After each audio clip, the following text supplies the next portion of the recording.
예, 장관님. 예. 지금 법제처가요, 헌법주석서라는 걸 발간을 했거든요. 거기에 보면 대통령 직무대행의 범위는 현상 유지 위주로 해야 된다, 새로운 걸 하면 안 된다, 이렇게 되어 있고요. 서울대 총장이자 한국법학교수회 회장인 성낙인 교수 헌법학 책에도 권한대행의 범위 밖에 있는 게 헌법재판소장, 헌법재판관, 대법원장, 대법관 등의 임명이라고 명시되어 있습니다. 이 견해에 대해서 어떻게 생각하십니까? 우리 헌법에는 대통령 권한대행의 권한 범위에 대해서 특별한 규정이 없고 학계나 실무에서는 다양한 견해가 있는 것으로 알고 있습니다. 장관님 견해는 어떠십니까?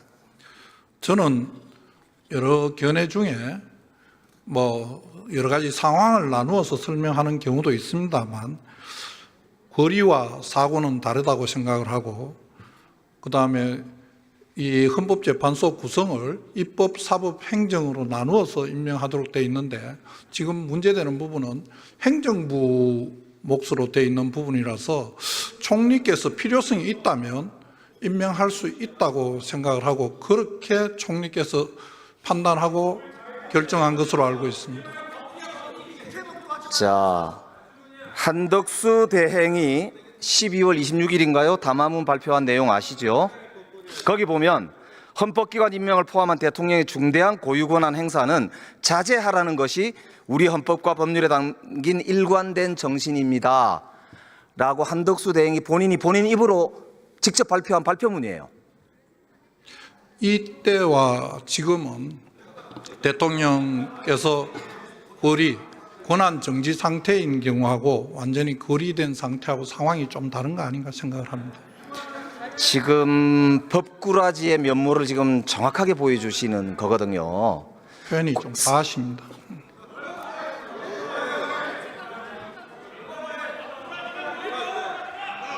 지금 헌법기관의 임명과 하면은 헌법기관들이 하게 되어 있는 거고요. 헌법기관의 기본은 국민의 선출과 헌법에 나와 있는 내용들입니다. 그런데 지금 말씀하신 대로 이거를 자의적으로 이렇게 저렇게 하면서 권력을 자의적 행사하는 거, 그게 지금 이번 내란 사태를 부르는 핵심적 원인이란 말입니다. 저는 이 부분에 대해서는 공화정의 가장 기본 정신인 삼권 분립의 원칙도 많이 고려해야 된다고 생각합니다. 삼권 분립의 정신이기 때문에 권한대행은 선출된 자가 아니기 때문에 이 권한 행사를 하면 안 되는 거예요. 헌법기관의 구성의 원리는 국민으로부터 주권을 위임받은 대통령과 국회 같은 선출된 권력이 하는 거란 말입니다. 어떻게 권한대행이 그 선출된 권력의 권한을 행사한다 이 말입니까? 그거야말로 제2의 내란이다 이거죠. 명백히 위헌적 지금 행위를 하고 있는 겁니다. 법무부 장관이 이거는 지명을 철회하라고 보고를 하셔야 된다고 봐요. 그게 법무부 장관의 직무적 책임이란 말입니다. 그래서 지금 묻고 있는 거예요. 총리께서 여러 가지 다 고려를 하셨을 것이라고 생각하고 제가 말씀드린 바와 같은 그런 이유로 임명을 하신 게 아닌가 생각을 합니다. 이완규 처장하고 비상계엄 난 다음 날 안가회동 하셨죠? 만났습니다. 예. 거기서 무슨 말씀 하셨었어요? 여러 번 국정조사 과정과 저희들 상임위원회에서 이미 많은 말씀을 드렸습니다. 그 무슨 말씀 하셨어요? 저희들 그때 다 말씀드린 내용이 그날 아침에 저희들 행안부 그다음에 비서실 다 사의를 표했었고 그런 과정에 식사라도 한번 하자 하는 연락이 와서 식사를 하게 되었고 그 과정에 여러 가지 이야기가 있었지만은 제2계엄 이런 내용은 전혀 없었습니다. 지금 장관께서 내란 공범 아니냐 이런 비판을 많이 받으시죠? 저는 내란 공범이라고 생각해 본 적이 한 번도 없고 내란을 공모한 적도 없습니다. 그렇기 때문에 그런 오해를 벗으시려면 조금 전에 제가 말씀드렸죠. 한덕수 대행이 내란 공범이라는 차원에서 충성하신다라는 말씀을 듣기 싫으시면은 헌재재판관 지명을 당장 철회하라고 보고하시기 바랍니다. 하시겠습니까? 총리께서 여러 가지 고려해서 결정한 것으로 알고 있고 그 결정을 존중합니다. 그 부분이 특히 지금 헌재에 가처분 사건으로 계류 중에 있으니까 제가 옳고 그름을 다 말씀드리기에는 적절하지 않습니다. 자, 오늘 보도를 보니까요. 윤석열, 김건희 부부가 대통령 관저로 갈 때 500만 원 정도의 캣타워, 2천만 원 정도의 흰옥기 욕조가 설치됐었다. 그런데 이사 과정에서 이게 운반이 됐다라고 하는 정황이 나왔거든요. 이게 횡령 아닌가요? 저는 그 내용을 자세히 알지 못합니다. 만약에 그게 사실이라면 횡령 아닐까요? 여러 가지로 좀 따져봐야 할 것 같습니다. 뭘 따지죠?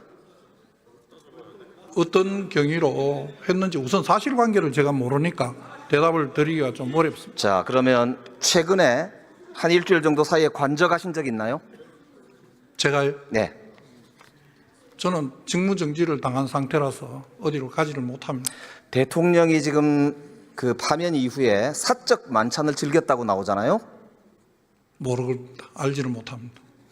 보도 안 보셨습니까? 저는 알지를 못합니다. 그게 만약에 예산으로 사용됐다면 횡령이지요? 그것도 뭐 가정을 전제로 말씀하시는 거라서 제가 대답 드리기에 적절하지 않습니다.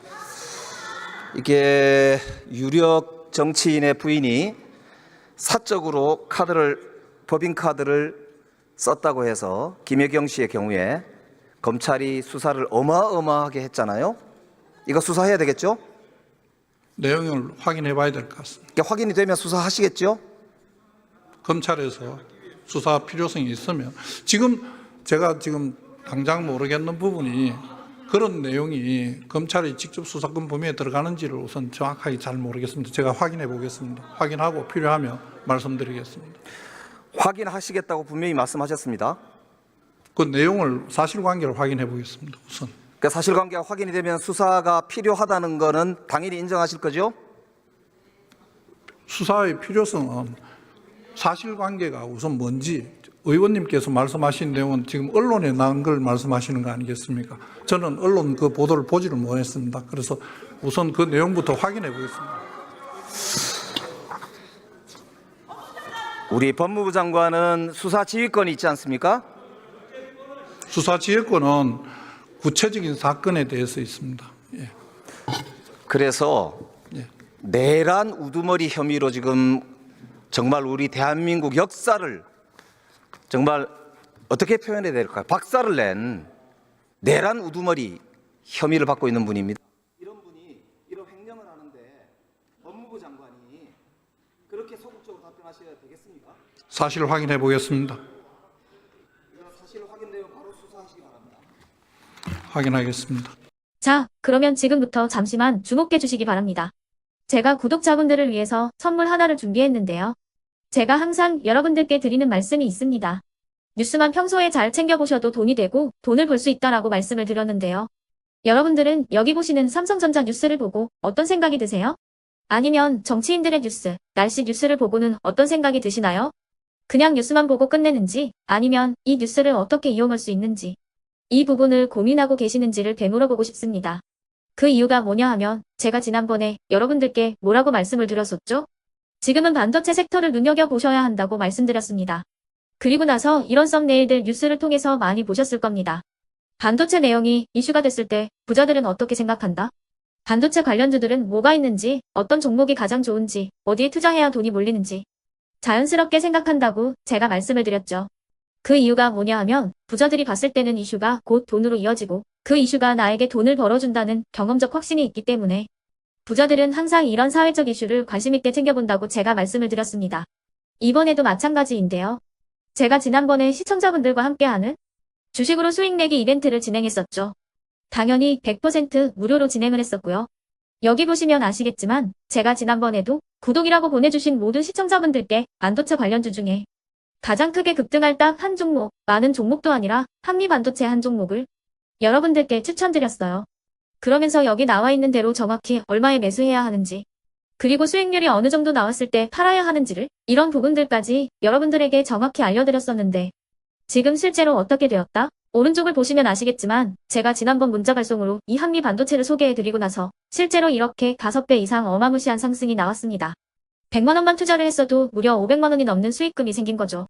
그래서 당시에도 굉장히 많은 분들이 제가 드린 이 한미 반도체로 수익을 내실 수가 있으셨을 텐데요. 다시 한번 축하드린다고 말씀을 드리겠고, 이번에도 마찬가지입니다. 앞으로도 2024년, 2025년 계속해서 기대해볼 섹터는 AI입니다. 그 중에서도 AI 반도체는 그 누구도 부정할 수 없는 미래 성장 산업입니다. 그러면 우리가 어떻게 생각해 볼 수 있을까요? AI 반도체 종목 중에 앞으로 크게 대장 역할을 하면서 10배 이상 급등할 수 있는 템베고 종목을 지금부터 열심히 추적해야 한다는 겁니다.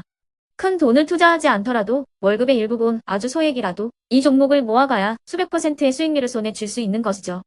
지금 여러분이 보고 계시는 이 유튜브 또한 AI 반도체와 아주 밀접한 연관이 있고 반도체야말로 대한민국의 핵심 산업으로 앞으로 더더욱 시장은 성장할 수밖에 없습니다. 그렇기 때문에 제가 이번에도 뭘 보내드리고 있냐면 지난번과 똑같이 구독이라는 문자를 보내주시면 제가 AI 반도체 관련주 중에 앞으로 대장주 역할을 하면서 주가가 가장 크게 급등할 한 종목을 여러분들께 문자 발송으로 종목명과 사고 파는 시점을 모두 알려드릴 건데요. 그 문자를 받고 여러분들이 주식으로 돈 버는 연습을 한번 해보셨으면 좋겠고요. 혹시라도 나는 주식을 하지 않는다 하시는 분들은 주변에 주식하시는 지인분들에게 말씀을 해주셔도 되고요.